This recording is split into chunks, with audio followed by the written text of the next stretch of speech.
Bismillahirrahmanirrahim. Today I am going to discuss the definitions of SI base units. There are 7 base quantities in SI system: uh, length, mass, time, electric current, thermodynamic temperature, luminous intensity, and amount of substance. They have one definition of their unit. For example, the unit of length is meter. Metre की जो definitions हमें मिल रही हैं वो 1889 से मुख्तलिफ definition हमें मिल रही हैं। पहली जो डेफिनेशन थी वो हमने ली थी कि the length of seconds pendulum is equal to 1 metre. जब हमें ये पता चला कि सेकंड्स पेंडुलम का जो टाइम पीरियड है it depends on the gravity, it means अगर हम इसका टाइम पीरियड लेंगे लार्काना में तो कुछ और होगा, अगर हम जुपिटर पे चले जाएं इसके नॉर्थ पोल पे तो वहाँ पर कुछ और होगा, या हम चले जाएं इस पे इक्वेटर पर तो वहाँ पर कुछ और होगा, क्योंकि जी का वैल्यू चेंज होता रहता है मुसलसल। तो इसकी वजह से हमने इसको ख़त्म कर लिया। फिर प्लाटिनम इरिडियम एक एलॉय है, ये हमें मिला तो उसकी हिसाब से हमने डेफिनेशन ले ली। फिर हमने जो क्रिप्टॉन एटम है इसमें से 16,50,000 रेडिएशंस की जो वेवलेंथ है उनको आपस में मिलाते हैं तो भी वो भी 1 मीटर बनाते हैं। लेकिन इन सब में थोड़ी सी अनसर्टेनिटी रहती है, मतलब ये ऐसे नहीं है कि बार बार हम इनको रिप्रोड्यूस कर सकें एक्यूरेटली। तो हमें कोई ऐसा यूनिट चाहिए, ऐसी डेफिनेशन चाहिए जो आज हम बना लें, दुनिया के किसी भी हिस्से में चले जाएं वो वैसी ही रहे, और इसके अलावा टाइम के साथ उसमें चेंज कम से कम आए या बिल्कुल ना आए। अच्छा, तो पहला जो हम यूनिट लिख रहे हैं SI unit of length metre. Metre को हम m के साथ रिप्रेजेंट कर सकते हैं। तो हम इस मीटर की जो डेफिनेशन है उसको हम इस तरह से लिख सकते हैं, the path length traveled by light in vacuum during time interval of 1/299292548 of a second. Second के इतने हिस्से में रोशनी जो डिस्टेंस ट्रैवल करती है हम उसको नाम देते हैं 1 मीटर। ये डेफिनेशन हम वेलोसिटी का जो फार्मूला है उसमें से ड्राइव करते हैं, v=L/t। इसमें अगर हम टाइम का फार्मूला लें तो बन जाएगा L/v।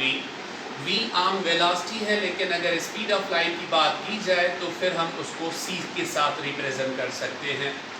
अब जो हमें टाइम कैलकुलेट करना है वो 1 मीटर के लिए, तो लेंथ हम लिखेंगे 1 मीटर, स्पीड ऑफ लाइट जो हमारे पास है 299792548। तो अब यहाँ पर इसका जो यूनिट है वो मीटर अपॉन सेकंड है, स्पीड का ये मीटर कैंसिल हो गया, बाकी हमें जो रिजल्ट आएगा वो सेकंड ऊपर की तरफ शिफ्ट हो जाएगा। तो इस टाइम ड्यूरेशन में रोशनी जो डिस्टेंस ट्रैवल करती है वैक्यूम के अंदर वो हमेशा बराबर होगा 1 मीटर के। ये जो हमने डेफिनेशन ली है ये सिर्फ अर्थ के लिए नहीं है, दुनिया के किसी भी हिस्से में चले जाएं आपको यही एक्यूरेसी मिलेगी, और ये एक्यूरेसी हमेशा सेम रहती है। आपको पता है कि speed of light always remain same. इसके बाद हमारे पास आ जाता है SI unit of mass, that is kilogram. Kilogram is represented by kg। अच्छा, इसकी भी डेफिनेशन पहले हमारे पास होती थी, the mass of 1 litre pure water 84 Celsius degree. Pure water को हम इजीली ऑब्टेन नहीं कर सकते और हर जगह पर 4 सेल्सियस डिग्री भी नहीं होता। इसकी वजह से इसकी जो डेफिनेशन है वो हमने थोड़ी सी चेंज की थी। अब जो इसकी डेफिनेशन है वो क्या है? The mass of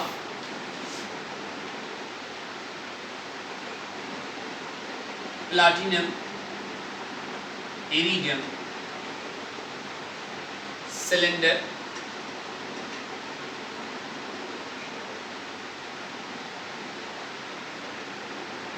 kept in Paris. Paris में हमारे पास एक सेंटर है जो हमें ये सारे के सारे स्टैंडर्ड वहाँ पर उसको मेंटेन करने के लिए हमने बनाया हुआ है। तो वहाँ पर ये प्लैटिनम इरिडियम सिलेंडर रखा हुआ है। सिलेंडर आपको पता है कि इस शेप में हमेशा आता है। तो ये जो इसके जो सिलेंडर की जो साइज़ है ये कैलकुलेटेबल होगी, ऐसे नहीं होगी कि मतलब आपने रेंडमली बस कोई सिलेंडर काट के रख दिया है। इसकी डायमीटर, इसकी लेंथ, इसमें जो नंबर ऑफ एटम्स और मॉलिक्यूल्स हैं वो सारे के सारे एक प्रॉपर वे से लिए गए हैं। तो इसका जो मास है इसको हम नाम दे रहे हैं 1 किलोग्राम। अच्छा, अब तीसरा जो यूनिट हमारे पास आ रहा है वो है टाइम के लिए। टाइम जो हमारे पास फिज़िकल क्वांटिटी है इसको मुख्तलिफ तरीक़ों से डिफ़ाइन किया जाता है। इसके लिए हम लिख रहे हैं the SI unit of time. Time का जो यूनिट है वो सेकंड हम लेते हैं और जो सेकंड है ये स्मॉल s के साथ रिप्रेजेंट किया जाता है। आपको पता होगा कि जो हमारे पास टाइम है एक दिन का उसमें 86,400 सेकंड्स होते हैं। तो हम ये कह सकते हैं कि 1/86,400 part of a day is known as second. लेकिन यहाँ पर भी जो हम डेफिनेशन ले रहे हैं वो क्या है? It is the duration of 9 Arab 19 crore 26 lakhs 31,770 periods of oscillation या रेडिएशन भी कह सकते हैं, या इस तरह से लिख लें oscillations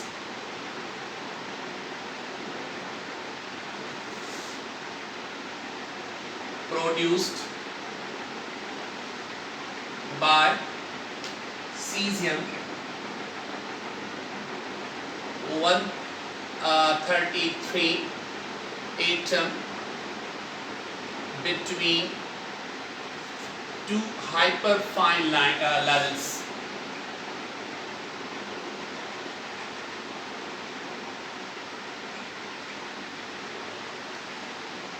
इस ड्यूरेशन में, एक सेकंड की ड्यूरेशन में सीजियम 133 एटम जो हमारे पास है इसमें से 9 अरब 19 करोड़ 26 लाख 31,770 ओसिलेशंस पैदा होती हैं।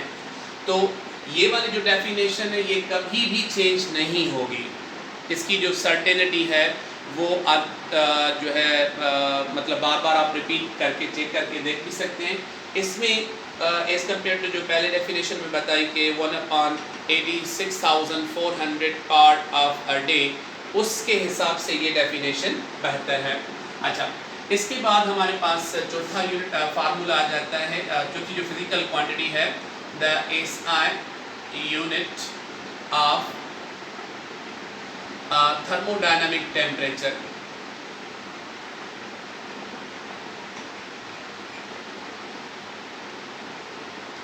थर्मोडायनामिक टेम्परेचर का जो यूनिट है वो हमारे पास आता है केल्विन। तो केल्विन को कैपिटल के साथ रिप्रेजेंट करते हैं। It is the fraction 1/273.16 of triple point of water. हमारे पास जो ट्रिपल पॉइंट ऑफ वाटर की डेफिनेशन है वो हम इस तरह से लिख सकते हैं, it is a temperature at which water exist in its three states simultaneously. ये जो टेम्परेचर है ये बराबर होता है 273.16 केल्विन। अगर सेल्सियस में आपको लेना है तो 0.01 सेल्सियस डिग्री।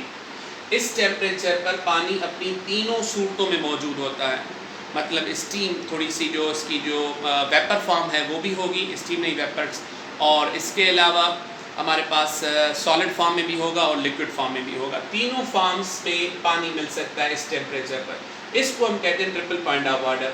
अगर triple point of water 273.16 kelvin है तो के आप यहीं पर रखिए, इसको डिवाइड करने के लिए इस तरफ शिफ्ट कर लें तो आपको मिल जाएगा 1/273.16। अच्छा, नेक्स्ट जो हमारे पास फिजिकल क्वांटिटी है वो है current, electric current. The SI unit of electric current ampere. Ampere जो साइंटिस्ट का नेम है, इस वजह से इसकी जो स्पेलिंग लिखेंगे वो स्मॉल ए के साथ, लेकिन सिंबल जो होगा वो कैपिटल ए के साथ आ जाता है। अच्छा, 1 ampere is that current which if maintained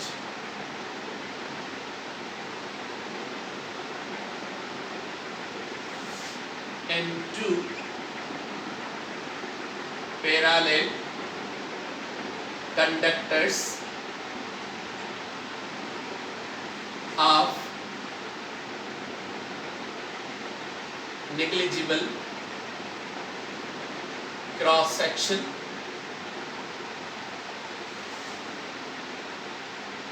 and placed 1 meter apart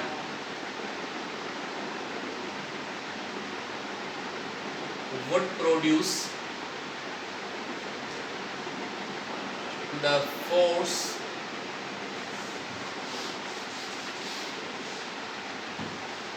(2 × 10⁻⁷ Newton पर मीटर।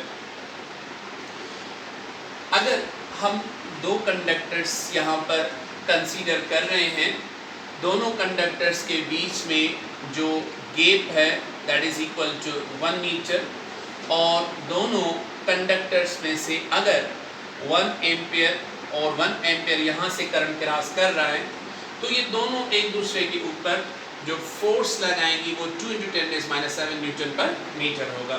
ये किस डेफिनेशन से ले रहे हैं? हमारे पास फोर्स जो मैग्नेटिक फोर्स है उसका फार्मूला होता है I/L/B sin थीटा। इंटर के 14 चैप्टर में हम डिस्कस करते हैं। अच्छा, ये जो फोर्स है इसको हम कहते हैं magnetic force. Whenever a current carrying conductor is placed in a uniform magnetic field, it experiences a force। ये डिफ्लेक्टिव फोर्स होती है। अच्छा, सपोज कर रहे हैं कि ये हमारे पास करंट आ गया I1, इस करंट को नाम दे रहे हैं हम I2। अच्छा, तो फोर्स कितनी लगेगी? लेट्स सपोज इस कंडक्टर में से करंट क्रॉस कर रहा है I1 और इसकी जो लेंथ है वो हम L लिख रहे हैं। मैग्नेटिक फील्ड जो यहाँ पर पैदा होगी वो कितनी होगी? Magnetic field produced by a current carrying conductor is measured by Ampere's law and that is equal to μ0 I2 upon 2 pi r। Sine theta को हम यहाँ पर निगलेक्ट कर रहे हैं क्योंकि एंगल यहाँ पर 90 की मेंटेन होगी। अच्छा, अब ये जो फार्मूला है F का L अगर इस तरफ शिफ्ट कर लें तो F अपॉन L, बाकी फार्मूला आ गया हमारे पास μ0 I1 I2 upon 2 pi r। ये I1 1 के बराबर, I2 भी 1 के बराबर, R इन दोनों के बीच में जो डिस्टेंस है वो भी 1 के बराबर। μ0 का वैल्यू बुक में गिवन है 4 पाई × 10⁻⁷ multiply by 1 multiply by 1 divided by 2 pi multiply by 1। 2 पाई की टेबल 4 पाई पर जस्ट 2, सो 2 × 10⁻⁷ न्यूटन पर मीटर। ये फोर्स अगर एक दूसरे के ऊपर लगा रहे हैं तो उस वक्त लगा रहे हैं ये दोनों कंडक्टर जब जो करंट है दोनों कंडक्टर्स में वो 1 एम्पियर है। सो अगर करंट 1 एम्पियर हम इन दोनों कंडक्टर से क्रॉस करेंगे तो ये फोर्स एक दूसरे के ऊपर जो लगाएंगे वो 2 × 10⁻⁷ जवाब आएगा। अच्छा, करंट के बाद हमारे पास जो 6 फिजिकल क्वांटिटी है उसको हम नाम दे रहे हैं amount of substance. Amount of substance जो है इसका यूनिट है SI unit of amount of substance mole. Mole को MOL के साथ रिप्रेजेंट करते हैं। ये जो SI unit amount of substance की जो डेफिनेशन है ये इस तरह से हम डिफाइन कर सकते हैं, simply 1 mole is the amount of substance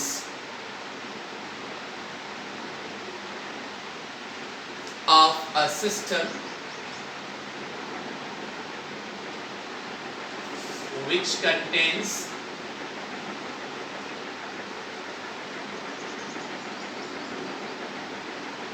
as many elementary entities as there are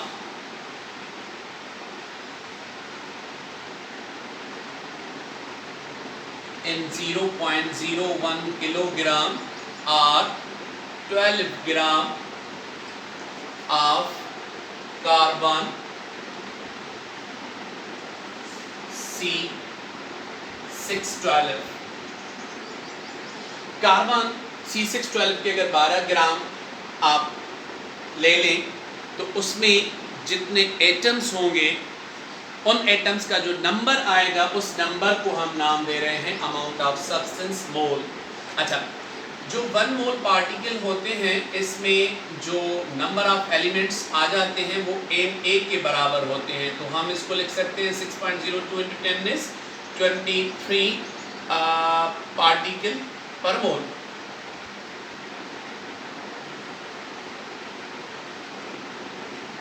तो 1 मोल जो हमारे पास आ रहा है उसमें पार्टिकल्स हमारे पास कितने आ रहे हैं 6.02 × 10⁻23। ये एवोगैड्रो नंबर हम इसको कह सकते हैं। तो 1 मोल मतलब आप ऑक्सीजन का ले लें, कार्बन डाइऑक्साइड का ले लें या कोई भी एलिमेंट, किसी भी चीज़ को आप 1 मोल अगर कह रहे हैं तो उसमें कितने एलिमेंट्री एंटिटीज आ जाते हैं। लास्ट हमारे पास है SI unit of luminous intensity. इसका यूनिट हमारे पास कैंडेला है, कैंडेला CD के साथ रिप्रेजेंट कर सकते हैं हम। इसकी डेफिनेशंस भी मुख्तलिफ हैं, जो हमारे पास अभी लास्ट डेफिनेशन है हम वो इस्तेमाल कर रहे हैं, जो अभी दुनिया में एक्टिव जो है definition. 1 candela is the luminous intensity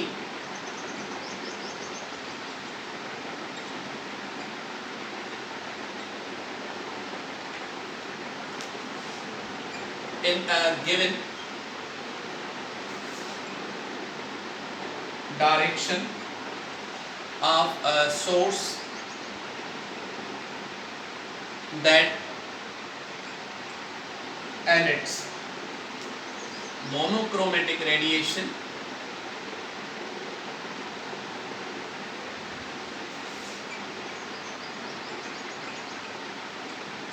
of frequency 540 × 10⁻12 hertz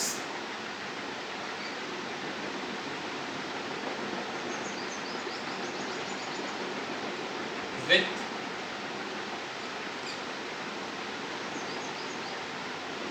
intensity power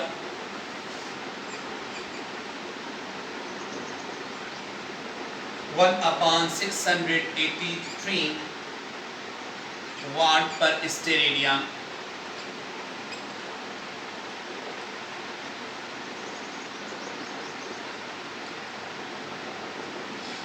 one candela तब हम ल्यूमिनस इंटेंसिटी लेते हैं जब हमारे पास जो लाइट का सोर्स है वो monochromatic light 540 into 10⁻12 hertz radiation emit करे और उसकी जो इंटेंसिटी पावर हो वाट पर स्टेयर एरिया वो 1/683 हो। आई होप ये जो 7 डेफिनेशंस हैं ये समझ में आ गई होंगी और इन्हीं डेफिनेशंस से आगे हम जो ड्राइव डेफिनेशंस हैं वो भी इस्तेमाल कर सकते हैं। वो भी जब फिज़िकल क्वांटिटी आती जाएंगी तो हर फिज़िकल क्वांटिटी का जो यूनिट आ जाता है उसी के फार्मूला में उसकी डेफिनेशन छुपी होती है। इंशाल्लाह वो भी डिस्कस कर लेंगे। अच्छा, जाने से पहले, लेक्चर ख़त्म करने से पहले यूट्यूब चैनल को सब्सक्राइब करें और आगे दोस्तों तक शेयर करें ताकि छोटी सी मेरी जो कोशिश है वो सभी स्टूडेंट तक पहुँच जाए। अल्लाह हाफ़िज़।